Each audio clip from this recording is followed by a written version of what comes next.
Very interesting to me how so many people I know follow meditation practices online or various apps, etc. There's lots of very popular apps out there, and they come and they talk to me about how they feel like they failed because they can't do their mindfulness practice properly.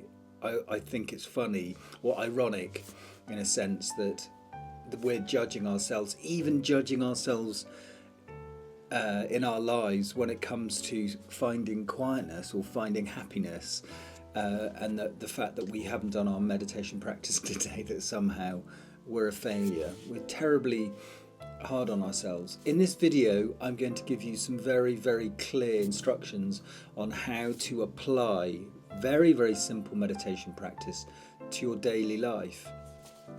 There is this idea that if I practice lots and lots for hours and hours, and I do loads of meditation like I did. I spent years going all across the world studying and spent lots of time in meditation centres and monasteries all over the place seeking this thing, and it took me a long time to realise that the thing I really longed for I already was. That actually most of the problem with my sense of lack was an idea in my head. It was just an idea in my head that I couldn't let go of, this running commentary constantly. Now, the trick with meditation practice is not to rid yourself of that running commentary. The running commentary is fine. It's like a babbling brook. It just keeps moving. The mind, the thinking keeps going and going. You don't have to concern yourself with that. You don't have to worry about that. What we tend to do though, don't we, in our lives, is we hone in on what we're thinking. We think what we're thinking is true. Most of the time it's nonsense, to be honest. But we think it's true. And so we become very upset with the way we think about ourselves, or the way generally it's about ourselves most often, and sometimes about other people. And that we think that by applying some sort of remedy like a meditation, that we can rid ourselves of that thinking.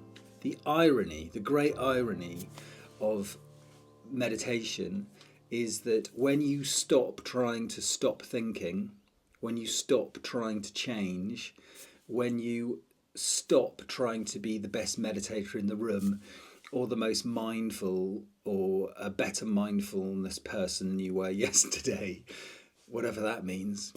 When you stop that, then weirdly enough, you find that there is already this well-being, quietness and stillness within you.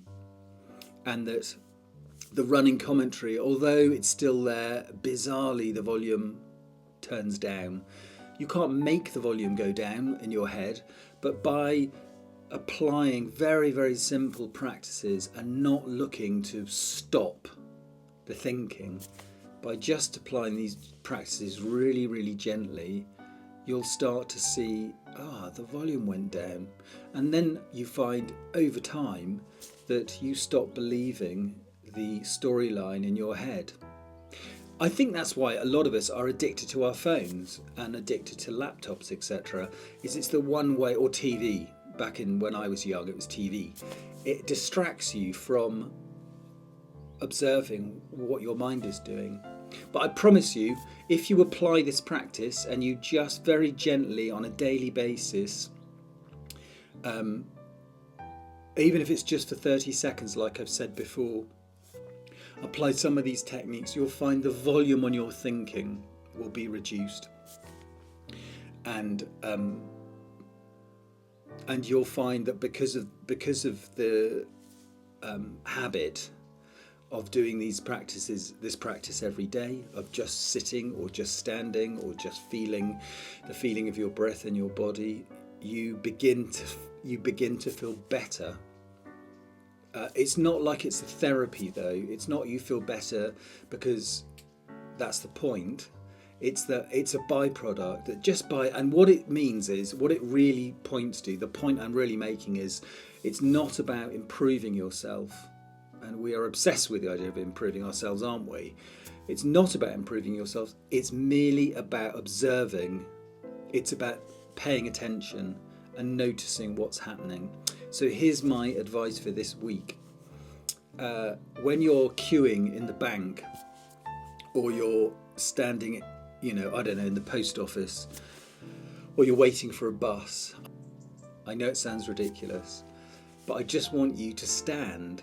I want you to stand and feel the feeling of your breathing. Maybe you can feel your feet on the floor. Maybe you can notice the way your thinking is just going on and on and on. It doesn't matter. Or you can hear the sounds of what's going on around you. But you don't have to do anything with any of it. You don't have to stop the thinking or somehow be a better person. You're just paying attention to what's happening right here and now. And that is it. And I promise you that if you do this every day and just begin to pay attention to what's happening. So of course there's thinking, but there's also the body breathing. There's the feeling of weight of your body sitting in a chair. There's the sounds around you. There's what you can see, etc. There's the feeling of the air moving around you, or the temperature of the body. When you apply your attention to these things, you'll notice, like I've said before, the volume goes down. That's the key. Thank you very much for watching and listening. And if you have any questions or queries, by all means do get in touch. Just leave me a message in the comments below and I'll come back to you. Take care.